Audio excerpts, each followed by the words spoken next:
But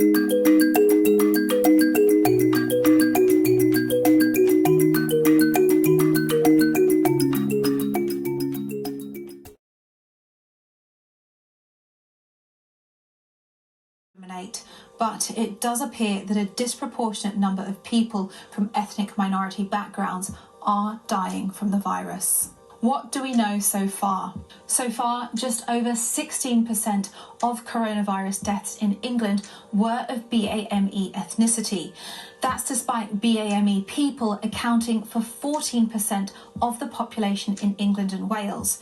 One report found that Black, Asian and minority ethnic communities accounted for 34.5% of critically ill coronavirus patients in hospital. And nowhere has COVID-19 hit these communities more than those working on the front line of the health service, where they have accounted for 2/3 of NHS deaths. What's the cause? Socioeconomic factors are thought to play a large role.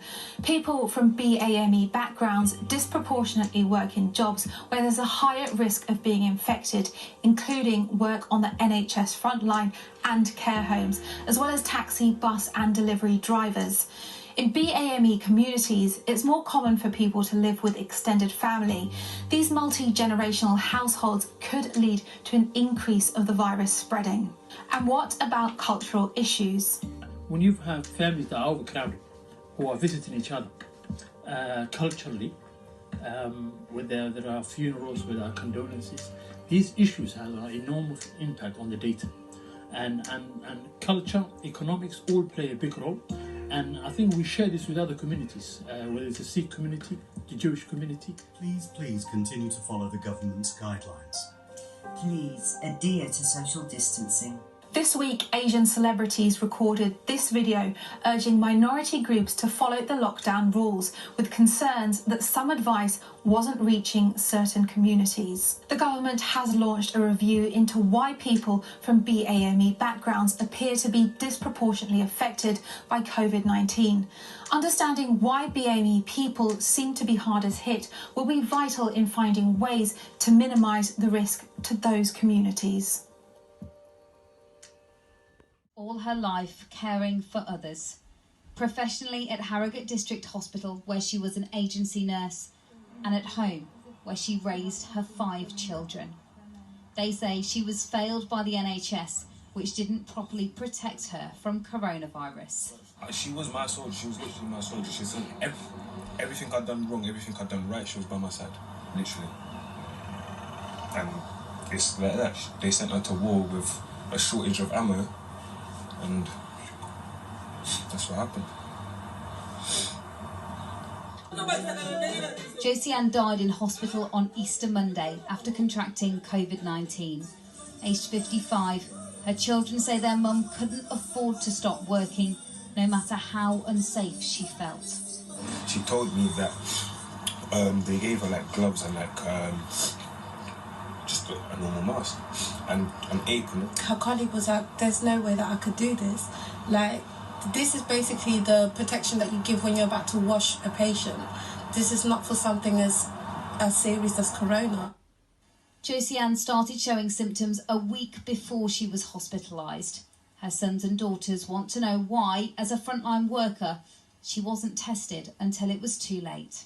She worked in a corona ward, she was a nurse, but all they had to say is stay home. There was no testing until she actually got into the hospital.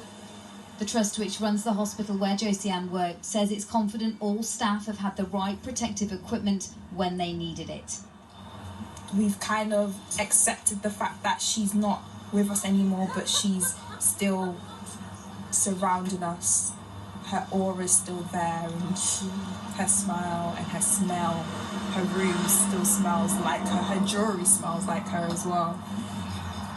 And it just brings us happiness knowing that she's in a good place and we're going to make her proud one day.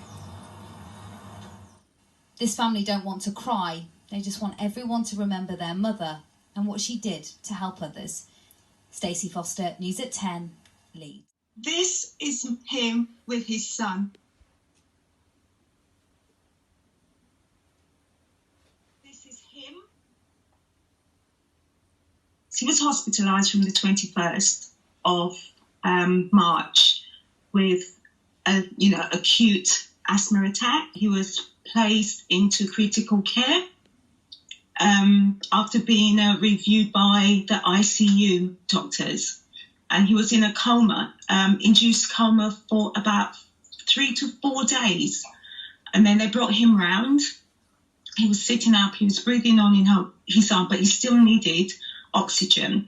And I got a call from him to tell me that he was being released on the Tuesday, so come and get him whenever we wanted to, myself and my daughter Jessica. And we actually went and got him from Lister Hospital in Hertfordshire. And on the way back home, we took him to see his son, Micaiah, from a distance, way away. So there was no contact or anything. And Micaiah was pleased to see his dad because he hadn't seen him since the Saturday. And he came home. And then we left and he came home. And yeah, when he came home, he was struggling to walk, struggling to breathe. It was literally struggling. He was coughing. But he improved daily. Every day he improved. Then he would cough, have coughing fits. And we would always ask him, "Are you okay?" "Yes, Mum. Yes, sis, I'm okay. I'm fine." And that's how he went. And on Friday, he was at his best, the best he's ever been since he came home. He was talking on the phone to his friends, laughing and joking, which he hadn't done from the Tuesday. And I thought, yes, I've got my son back. And on the Saturday, he said, "Mum, I want a bath." So I ran him a bath. He went in and his sister was watching to make sure he was all right. She became like his main carer. Then she left him for about a few seconds. Then he called her and she went to the bathroom. I stayed close by to keep an eye, but it wasn't me he wanted his sister. And he said, "Sis," he always calls her sis, little sis, "Sis, I feel weak. I feel tired." Immediately she said, "Take the plug out for the bath, take the plug out," which she did do.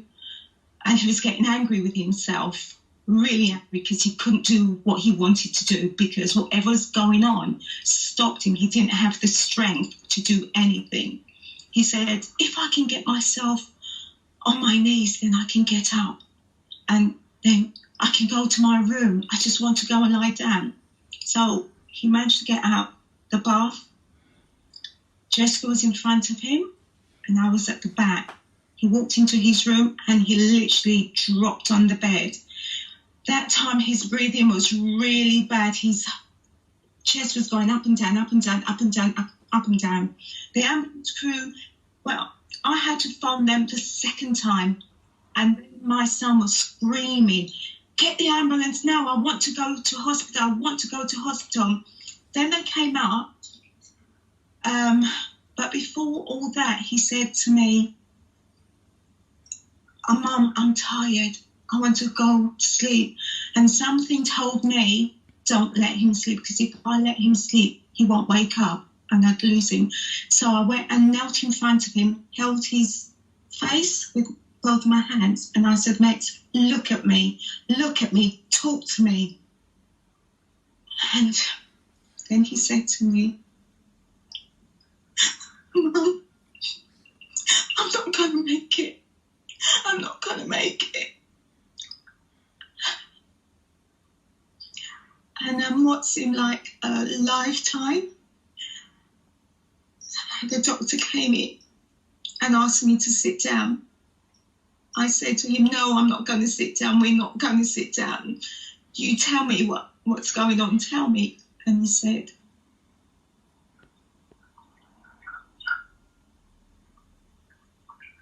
"You told me my son died. My son died in his room, but compared to some other victims of the Covid-19 who died alone, with no family, no friends around them. He had me and his sister holding him until he took his last breath. To me, that's a huge comfort. But to other families out there, they haven't had that precious moment, and I will treasure that forever. My son was passionate about being a bus driver. No one whatsoever deserves to lose someone doing a job that they're passionate about and not having any protection. It is extremely tough, knowing that his life was put at risk. Not just his life, all the bus drivers in London and all the bus drivers in the country's lives are at risk because of this, without having the adequate protection.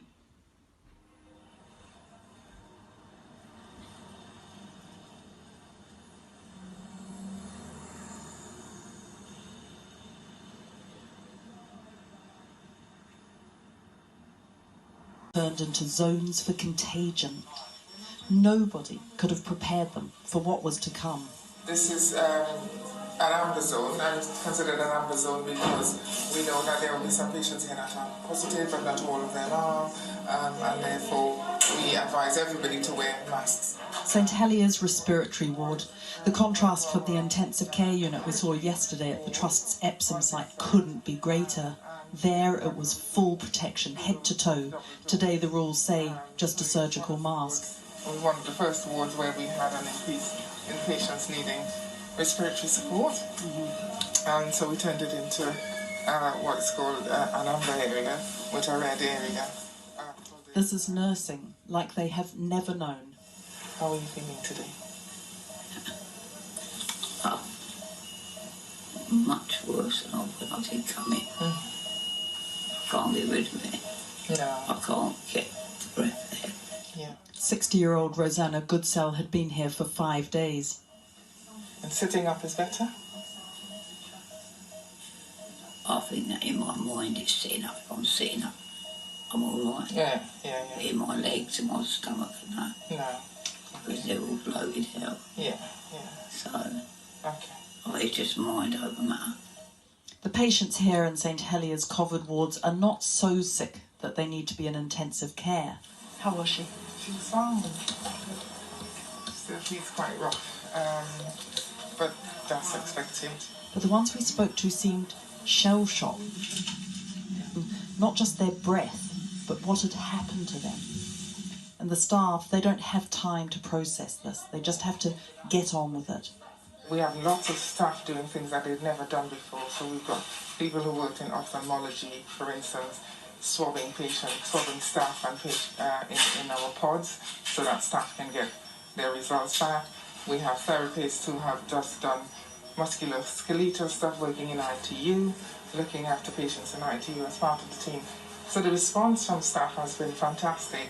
And we meet Lillian Bishop-Campbell, a dietitian preparing to go into the red zone with the sicker, more infectious patients to help with lunch. On a normal day we wouldn't feed the patients because the nurses would have a bit more time, but in the current situation we're trying to help as much as possible.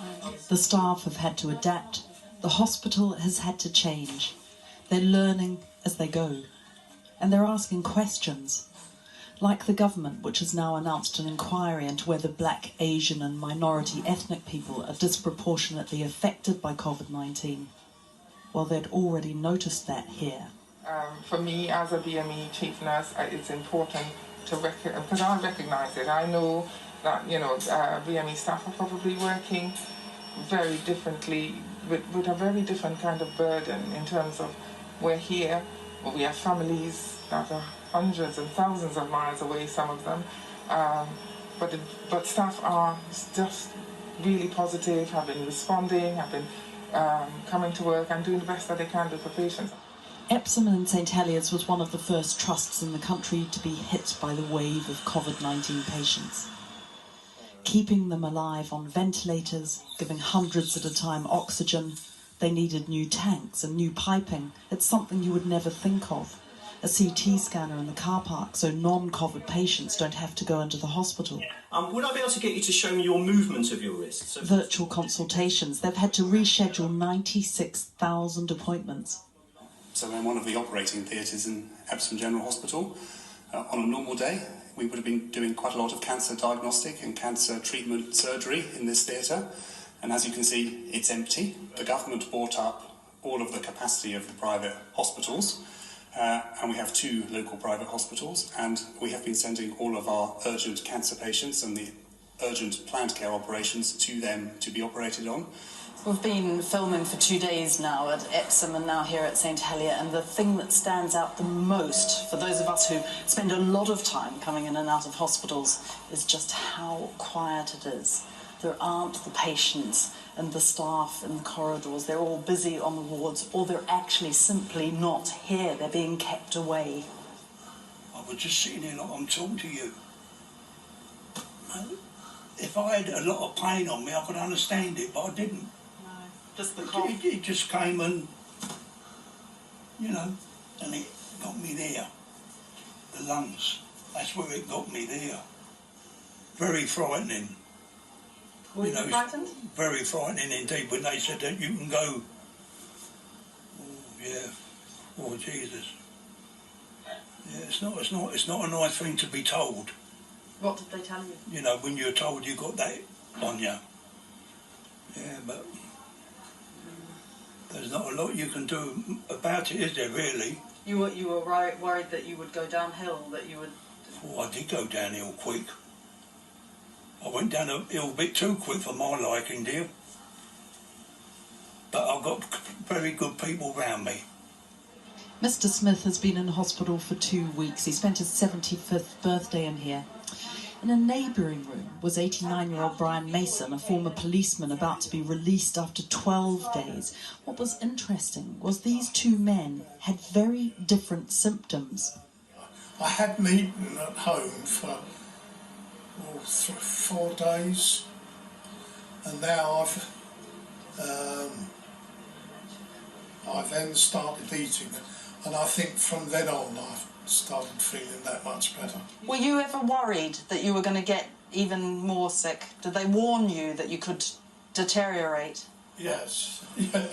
What did they say? I think, kind of it was the fact that they